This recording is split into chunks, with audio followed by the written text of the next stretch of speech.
Dear students, आज हम लोग डिफेंस एंड सिक्योरिटी का फोर्थ लेक्चर कंप्लीट करने जा रहे हैं। और ये आपका जो लेक्चर है ये मार्च 2024 तक आपके क्वेश्चंस को कंप्लीट करेगा जो करंट अफेयर्स में आए हैं। और एक और आपका लेक्चर बचेगा जो अप्रैल और मई के क्वेश्चंस को कंप्लीट करेगा, जो मई के लास्ट में आप लोगों को दिया जाएगा।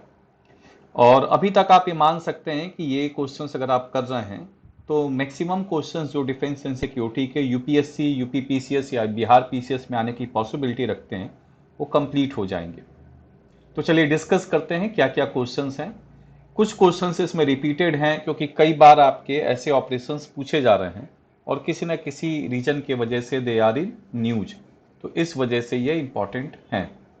Code name for the Indian army operation in the Golden Temple in Amritsar is known as. Amritsar के स्वर्ण मंदिर में भारतीय सेना के ऑपरेशन का कोड नाम कहा जाता है। तो बड़ा पॉपुलर है, मैक्सिमम लोग जानते हैं। This is operation blue star. और इसके साथ साथ आप ये भी जानते हैं कि ऑपरेशन पोलो बहुत ज्यादा इंपॉर्टेंट है, ये भी काफी इंपॉर्टेंट रहा। This was due to the integration of Hyderabad in India. तो इसको हैदराबाद को 3 दिनों के अंदर सरेंडर करवाया गया था। पहले पुलिस ने घेरा, फिर पैरामिलिट्री फोर्स ने, फिर आर्मी ने, and with in 3 days Hyderabad surrendered. Operation black thunder अगर आप बात करिएगा तो अगेन पंजाब में आपके एक तरह से कुछ militants, suspected militants again golden temple में चले गए थे, तो उसके लिए वापस एक ऑपरेशन हुआ था 1986 में, ब्लैक थंडर। और ऑपरेशन विजय की अगर आप बात करिएगा तो this was integration of Goa, Daman and Diu. It was a military operation और ये पुर्तगीज से आपके दमन एंड दीव और गोवा को भारत में मिलाने का ऑपरेशन था। तो चलिए नेक्स्ट क्वेश्चन आप देखते हैं। ये सारे ऑपरेशंस कुछ इंपॉर्टेंट हैं। ऑपरेशन पोलो हैदराबाद के लिए, operation Vijay Goa, Daman and Diu के लिए, ऑपरेशन स्टीपल चेज बहुत ज्यादा इंपॉर्टेंट है रेड कॉरिडोर में नक्सलिज्म को खत्म करने के लिए। ऑपरेशन ब्लू स्टार मालूम ही आप लोगों को। Operation black thunder again Punjab में गोल्डन टेम्पल में सस्पेक्टेड मिलिटेंट्स आपके चले गए थे। ऑपरेशन पवन बहुत ज्यादा इंपॉर्टेंट है, श्रीलंका में आपके पीस कीपिंग फोर्स को भेजा गया था। सर्प विनाश जम्मू कश्मीर में इंसर्जेंसी को खत्म करने के लिए। ब्लैक टोर्नाडो 2008 में जो अटैक हुआ था मुंबई पे। तो ये सब आप देख सकते हैं। ऑपरेशन देवी शक्ति, ये बेसिकली जो आपके इस्लामिक रिपब्लिक ऑफ अफगानिस्तान में जो रिजीम चेंज हुआ, अचानक ही आपके ब्रिटिश यूएसए वहां से विड्रॉ किया और तालिबान केम टू पावर, तो उसकी वजह से काफ़ी माइग्रेशन हुआ, वहां से लोग पलायन किए। ऑपरेशन गंगा, यूक्रेन इन रसिया यूक्रेन के बीच में जो आपका वॉर हुआ है उससे जो लोग भागे हैं वहां से। ऑपरेशन कावेरी सूडान के लिए आपका हुआ था। तो 4,04,000 के आसपास इंडियंस, उसमें 136 आपके फॉरेनर्स थे, उनको इवैक्यूएट करवाया गया था। तो अगला देख लीजिए, निम्नलिखित में से कौन दोहरी नियंत्रण संरचना वाला एकमात्र अर्धसैनिक बल है? Which of the following is the only paramilitary force with a dual control structure? तो यहां पे आपको पहले बताया गया है कि सेंट्रल आर्म्ड पुलिस फोर्स होता है और एक सेंट्रल पैरा मिलिट्री फोर्स होता है। सेंट्रल पैरा मिलिट्री फोर्स में कोस्ट गार्ड आता है और दूसरा आपका आता है यहाँ पे आसाम राइफल्स। सीएपीएफ में बाकी सारे आपके फोर्सेज आ जाते हैं, जैसे आईटीबीपी हो गया, बीएसएफ हो गया, सीआरपीएफ हो गया, सीआईएसएफ हो गया, ये सब आपके आ जाते हैं। रीजन आपको क्या है कि ये basically they come under the control of ministry of home, और इनका ऑपरेशनल के साथ साथ एडमिनिस्ट्रेटिव कंट्रोल दोनों किसके अंदर होता है? Operational as well as administrative control both lies with the ministry of home affairs. Where as जो पैरामिलिट्री फोर्सेज होते हैं इनका ऑपरेशनल कंट्रोल आप एक में आसाम राइफल्स में देखिएगा, इनका operational control lies with ministry of defence. It is basically search operations, rescue या सीजर ऑपरेशंस या काउंटर ऑफेंसिव ऑपरेशंस जो होते हैं, पोस्टिंग होती है, आपकी तैनाती कहाँ पे करना है, तो वो सब आपका मिनिस्ट्री ऑफ डिफेंस तय करेगा, मिनिस्ट्री ऑफ डिफेंस का कोई अधिकारी तय करेगा। और अगर आप यहाँ पे बात करिएगा तो जो एडमिनिस्ट्रेटिव डिसीजंस होते हैं, जो प्रशासनिक आपके डिसीजंस होंगे, जिसमें आप देखिएगा कि आपके जो सैलरी होगा या आप इंफ्रास्ट्रक्चर जो इसको प्रोवाइड किया जाएगा, वो सब आपका कौन डिसाइड करेगा? एडमिनिस्ट्रेटिव डिसीजंस जो आपके होंगे, ये बेसिकली आपका डिसाइड किया जाएगा आपके मिनिस्ट्री ऑफ होम के द्वारा।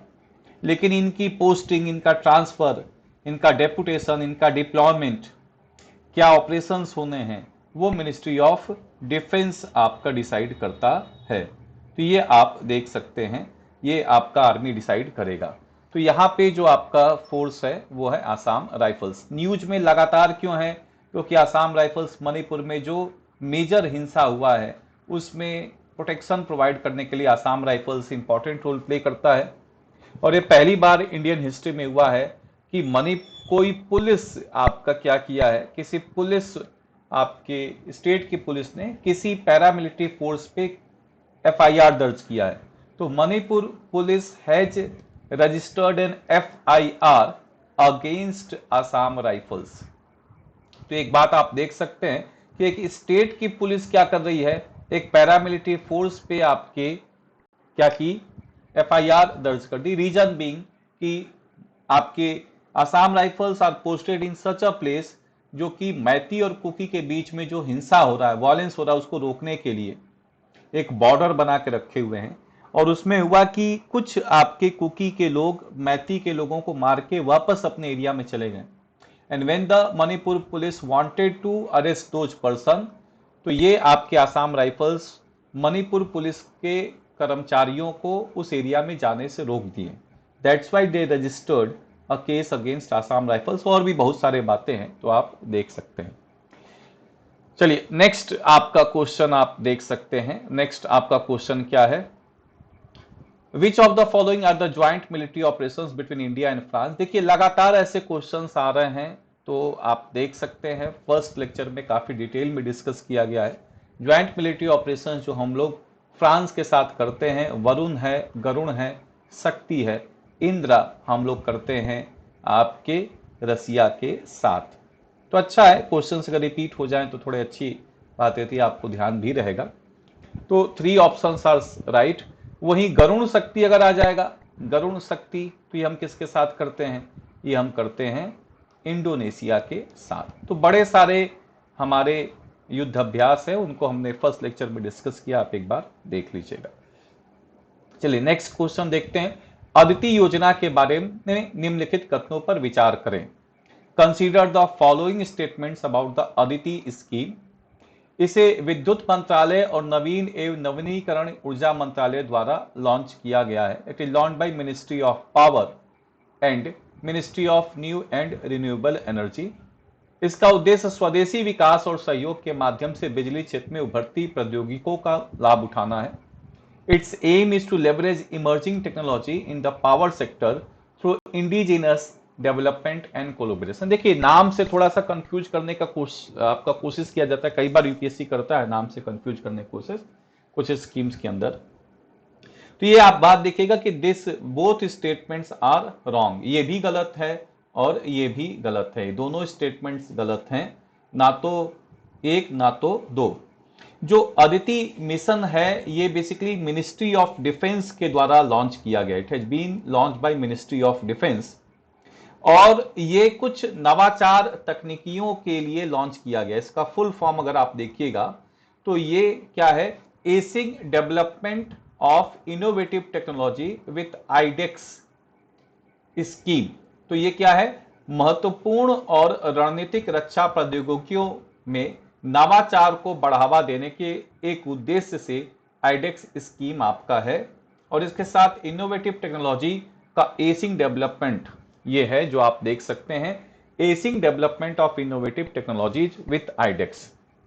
इसके अंदर क्या किया जाता है? पहले पैसा काफी कम था, आपके 5 करोड़ रुपए धीरे धीरे बढ़ा के और आपके स्टार्टअप्स को पैसा दिया जा रहा है। लगभग 25 करोड़ रुपए दिया जाता है स्टार्टअप्स को। और ये पैसा क्यों दिया जाता है? क्योंकि जो निच टेक्नोलॉजीज हैं, जो ऐसे आपके तकनीकी के क्षेत्र हैं जिनमें आप देख सकते हैं कि जैसे आर्टिफिशियल इंटेलिजेंस हो गया, या रोबोटिक्स हो गया, या अंडर सी के अंदर कम्युनिकेशन कैसे करना है, डिटेक्शन कैसे करना है, क्योंकि अंडर सी काफी मुश्किलें होती हैं कम्युनिकेशन करने के लिए। तो ये आपका है unmanned aerial vehicles, drone technology पे कैसे काम किया जाएगा, कैसे आपके कुछ हम ऐसे इक्विपमेंट बनाएंगे जो कि बैलेस्ट प्रूफ होंगे, बैलिस्टिक प्रूफ होंगे, कैसे हम सुरक्षा कवच बनाएंगे, स्मार्ट टेक्सटाइल्स कैसे बनाएंगे जो कि हमारे सैनिक पहन सकते हैं, साइबर सिक्योरिटी कैसे इंश्योर किया जाएगा। तो कुछ ऐसे निच टेक्नोलॉजीज में, कुछ ऐसे तकनीकियों में अगर कोई स्टार्टअप काम करना चाहता है, उसके लिए ये प्रोग्राम आपका है अदिति स्कीम। ये ध्यान में रखना है, अदिति स्कीम, क्योंकि आप इसको सूर्य से जोड़ सकते हैं, अदिति योजना सूर्य से जोड़ी जा सकती है, या आप इसका पावर से कुछ एक तरह से इंटरप्रिटेशन लगा देगा, नहीं मालूम है, लेकिन है ये मिनिस्ट्री ऑफ डिफेंस का एक स्कीम जिसके अंदर acing development of innovative technology with iDEX आपका है। आपका इनोवेटिव टेक्नोलॉजी का एसिंग डेवलपमेंट, इसके अंदर क्या किया जाएगा, महत्वपूर्ण और रणनीतिक रक्षा प्रौद्योगिकियों में नवाचार को बढ़ावा देने के उद्देश्य से यह काम किया गया है। And 25 crore rupees is transfer to startups for R&D purpose in defence technology. ये ध्यान में आपको रखना है। तो scheme is a part of iDEX framework with aims to develop about 30 deep critical and strategic technology.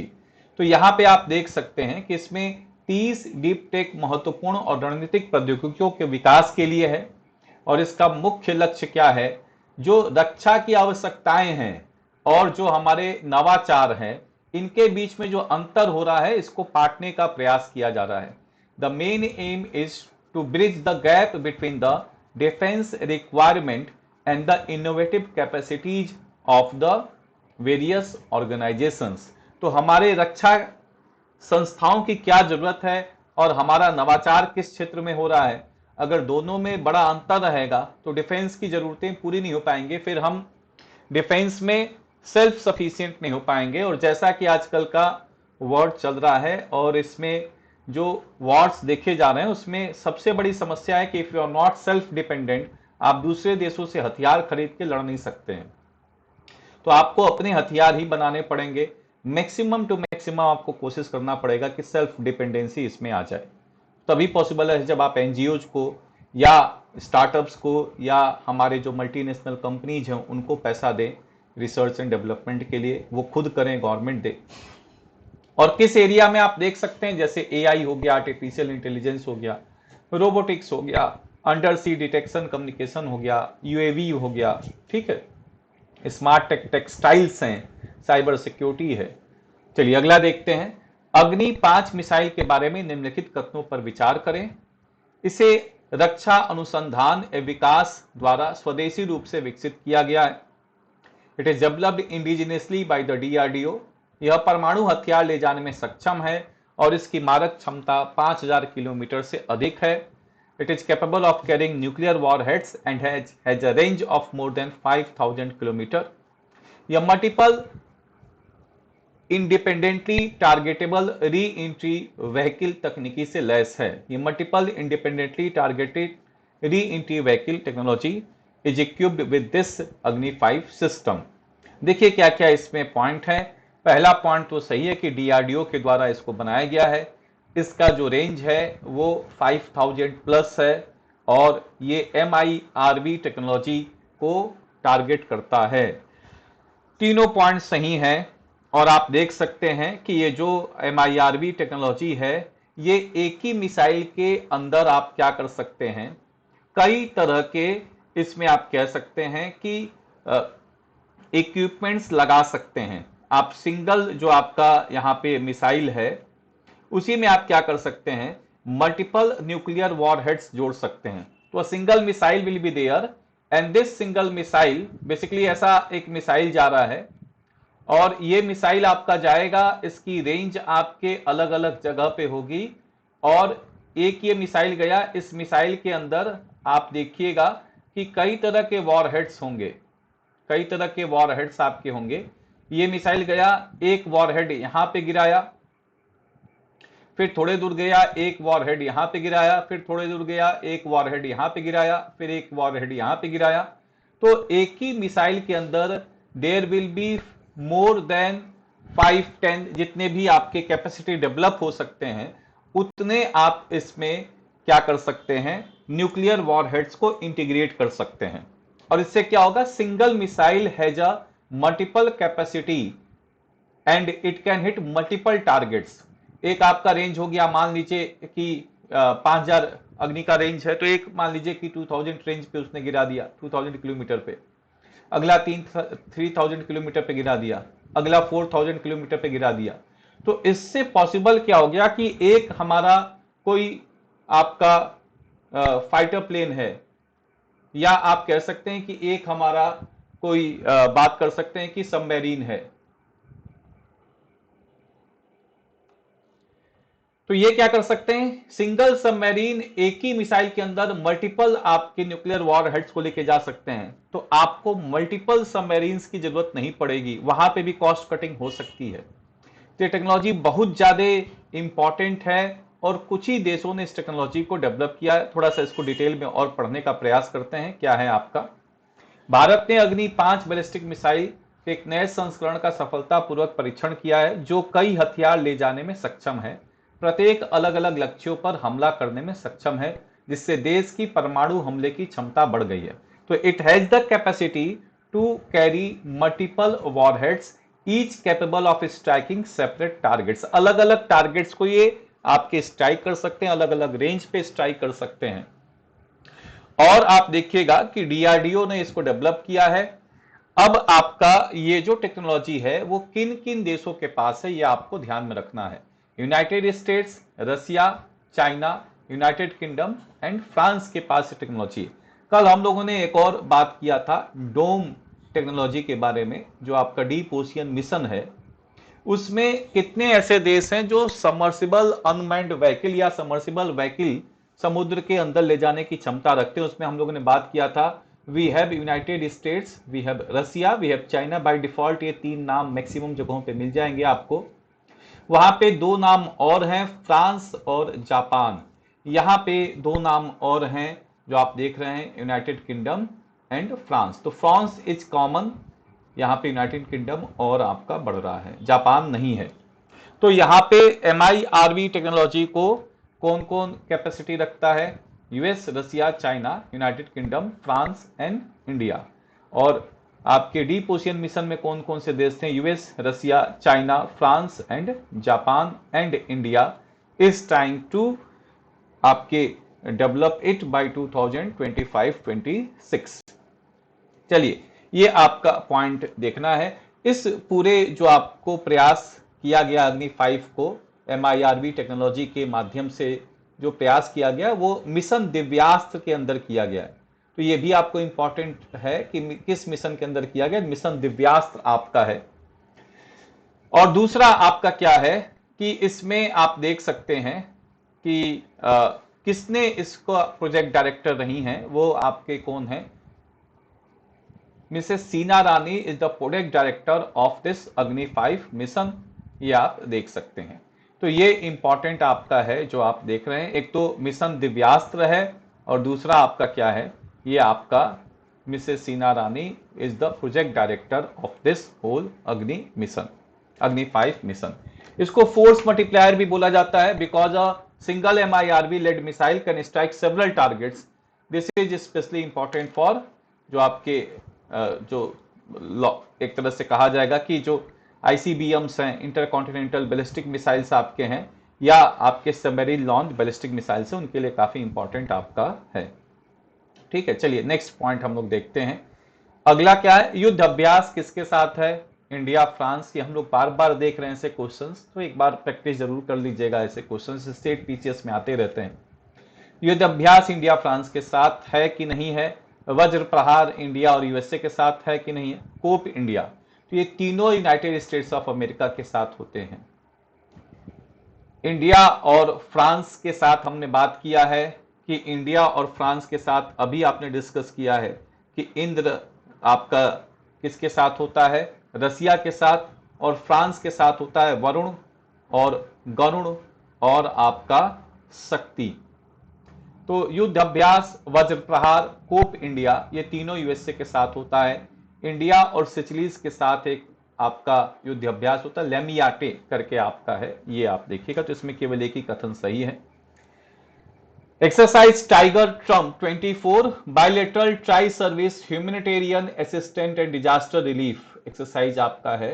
ये एक तरह से आपके आपदा प्रबंधन राहत कोष को पहुंचाने के लिए एक एक्सरसाइज टाइगर ट्रम्प 24 किया गया। अदर एक्सरसाइज आपके युद्ध अभ्यास, वज्र प्रहार, एयरफोर्स का एक्सरसाइज कोप इंडिया, नेवल का एक्सरसाइज मालाबार। लेमिएटे ये किसके साथ है? सिचलीज के साथ आपका है। चलिए नेक्स्ट क्वेश्चन देखते हैं। ऑपरेशन संकल्प की शुरुआत और कार्यान्वयन किसके द्वारा किया गया था? ऑपरेशन संकल्प वाज इनिशिएटेड इंप्लीमेंटेड बाय, ये बड़ा इंपॉर्टेंट है, बार बार ये आपका न्यूज में है, कोस्ट गार्ड के द्वारा किया जा रहा। 100 दिनों का अभी इसमें ये लॉन्च जब से हुआ तब से 100 दिन पूरा हो गया, इसलिए इसका थोड़ा सा इंपॉर्टेंस आप देखिएगा। दूसरा आपका क्या है कि ये जो आपका लॉन्च हुआ था दिसंबर 2023 में, और इसका मेन एम क्या है? गल्फ ऑफ एडन, एडन की खाड़ी, अरब सागर और an east coast of Somalia, इसको पायरेट फ्री करने का प्रयास किया जाए, क्योंकि पायरेसी बहुत लार्ज स्केल पे हो रही है और उसके वजह से जो हमारे शिप्स हैं और भी देशों के शिप्स हैं वो केप ऑफ गुड होप से आना शुरू हो गए हैं, वो साउथ अफ्रीका के इस एरिया से आपके आना शुरू हो गए हैं, जिसकी वजह से टाइम ज़्यादा लग रहा है, इंश्योरेंस आपके ज़्यादा लग रहा है शिप्स का, और आपके जो इसमें एनर्जी लगती है, ईंधन जो लगता है वो भी ज़्यादा लग रहा है। और जो आपके इस एरिया से शिप्स आ रहे हैं, अगर आते हैं तो इनको कहीं ना कहीं बहुत ज़्यादा इंश्योरेंस देना पड़ रहा है, तो ये भी प्रॉब्लम है। इन सारे बातों को इंश्योर करने के लिए गल्फ ऑफ एडन, फिर अरेबियन सी और जो सोमालिया का एरिया है, यहाँ पे आप देखिएगा कि इन सब जगहों पे we have tried to ensure that this area is free from pirates. लेकिन ये पूरी तरह से आप देख सकते हैं कि अकेले इंडिया के द्वारा ही नहीं इसको संभाला जा सकता है, इसको और भी देशों के पहल करनी पड़ेगी, और जब तक ये पूरा का पूरा एरिया अनस्टेबल रहेगा ये चीज़ें बढ़ती रहेंगी। तो अभी इजराइल और आपके हमास की वजह से, इजराइल ईरान की वजह से ये सारे एरियाज अनस्टेबल हैं, ये प्रॉब्लम आप देख रहे हैं। तो ऑपरेशन संकल्प क्या है? ये अभी 100 डेज कंप्लीट किया ऑपरेशन, और इसका मेजर एम क्या है? Gulf of Aden, Arabian Sea, east coast of Somalia, यहाँ पे पायरेसी फ्री सारा काम हो सके। चलिए नेक्स्ट क्वेश्चन देखते हैं। Which one of the following are the submarines of Indian Navy? INS Kalvari, INS Vikrant, INS Arihant, INS Vikramaditya. देखिए बहुत तरह के आपके यहाँ पे फोर्सेज होते हैं इंडियन नेवी के अंदर, फ्रिगेट्स होते हैं, कॉर्वेट्स होते हैं, सबमरीन्स होते हैं, फिर आप देखिएगा कि एयरक्राफ्ट कैरियर्स होते हैं, अलग अलग तरीके के आपके सिस्टम्स होते हैं पूरे हमारे यहाँ पे। जो आप बात करिएगा कि इंडियन नेवी में, तो उसमें ये पूछा जा रहा है कि कौन से सबमरीन्स हैं इंडिया में। तो आप यहाँ पे अगर बात करेगा INS विक्रमादित्य, या आप यहाँ पे बात करेगा कि ये जो आपका है INS विक्रांत, ये हमारे एयरक्राफ्ट कैरियर्स हैं। एयरक्राफ्ट कैरियर्स क्या होते हैं? एयरक्राफ्ट कैरियर्स ऐसे आपके शिप्स होते हैं जिस पे फाइटर प्लेन्स उतर सकते हैं और फाइटर प्लेन्स टेक ऑफ कर सकते हैं, रिफ्यूलिंग हो सकती है, उनकी मरम्मत हो सकती है, ये भी फोर्स मल्टीप्लायर का काम करते हैं। तो its a combination of navy as well as air force, जो आप देख सकते हैं। तो ये आपका एयरक्राफ्ट कैरियर है जो आप बात देख रहे हैं। INS आप यहाँ पे जो मेजर पॉइंट आप देख रहे हैं, INS अरिहंत और ये से सॉरी INS विक्रांत और INS विक्रमादित्य। फिर यहाँ पे एक और पॉइंट आप देखिएगा, आपके INS कलवरी और INS Arihant, these two are submarines. तो इसको भी थोड़ा डिटेल में देखते हैं। देखिए अरिहंत क्लास का हमारे यहाँ पे nuclear powered ballistic missile submarine है। न्यूक्लियर पावर का मतलब न्यूक्लियर एनर्जी से ये चलाया जा रहा है, और ये बेसिकली आपका अरिहंत क्लास का बैलिस्टिक मिसाइल सबमरीन आप देख सकते हैं। ठीक है। फिर अगला जो पॉइंट आप देख रहे हैं आईएनएस विक्रांत और INS Vikramaditya, these are 2 aircraft carriers, ये दोनों आपके सबमरीन्स है। तो आईएनएस अरिहंत क्लास में आप देखिएगा बैलिस्टिक मिसाइल सबमरीन है, जिसमें आईएनएस अरिहंत है और आईएनएस अरिघत है। दूसरा आप देखिएगा conventionally powered submarines. Conventionally powered submarines का मतलब न्यूक्लियर पावर्ड नहीं है, ये किसी और एनर्जी से आपका चल रहा है, डीजल होगा या जो भी आपका इसमें यूज हो वो आपका होगा। तो यहाँ पे these are Kalvari class, Sindhu Ghosh class and Shishumar class. इसी में आपके अटैक सबमरीन से INS Kalvari, INS Khanderi, INS Karanj, INS Vela, INS Vagir, INS Sindhu Ghosh, Sindhu Raj, Sindhu Ratna, Sindhu Kesari, Sindhu Kirti, Sindhu Vijay, Sindhu Rashtra. तो ये बेसिकली आपके कलवरी और सिंधु घोष क्लास है। और फिर INS Shishumar, INS Shankush, INS Shalki, INS Shankul, these are the attack submarines. तो ये आप देख रहे हैं कि क्वेश्चन क्या पूछा गया है कि कौन से इसमें सबमरीन्स हैं। तो आईएनएस कलवरी और आईएनएस अरिहंत आर सबमरीन, ये कन्वेंशनल है और ये आपके न्यूक्लियर पावर्ड सबमरीन आप देख सकते हैं।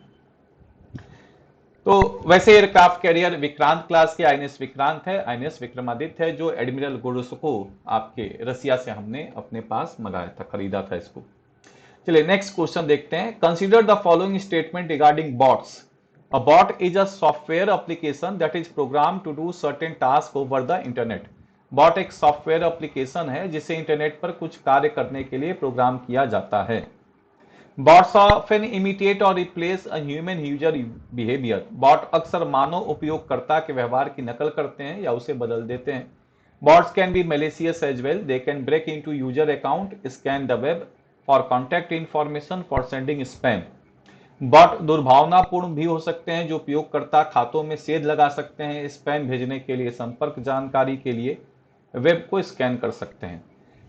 देखिए तीनों स्टेटमेंट सही हैं। अगर आप इसको देखिएगा तो all the 3 statements are right. एक बॉट होता क्या है? It is a software application जिसको प्रोग्राम किया जाता है कुछ काम करने के लिए। तो its a software application which is program to do certain task over the internet, और ये ह्यूमन बिहेवियर को रिप्लेस करता है। जैसे आप देखिएगा कि कई बार आप किसी बैंक के साइट को खोलते हैं, बैंक के वेबसाइट में लॉगिन करते हैं, तो वहां पे कई तरह के आपके हेल्प करने वाला आस्क मी करके होता है, उसमें अलग अलग नाम से आ जाएगा और फिर वो आपको गाइड करते रहेगा कि आपको बैंक अकाउंट खोलना है तो क्या, बैंक में अगर लोन लेना है तो कैसे आपका पॉइंट होगा, बैंक में अगर आपको कोई और क्वेरी है कि आपको मान लीजिए कोई डेबिट कार्ड के रिलेशन में कोई बात है, क्रेडिट कार्ड के रिलेशन में कोई बात है, इन सबों की भी जानकारी ये आपको देता रहेगा। जब आप इससे पूरी तरह से सेटिस्फाइड नहीं होंगे तो ये फिर आपको जो ह्यूमन इंडिविजुअल है उससे इंटरेक्ट करने की बात करेगा। तो bot is a software application that is program to do certain task. Automated होते हैं, स्वतः काम करते हैं, स्वचालित होते हैं, and which means they run according to their instruction without a human user needing to manually start them every time. तो यहाँ पे मानव की जरूरत नहीं पड़ती, अपने आप ही ये काम करना शुरू कर देते हैं।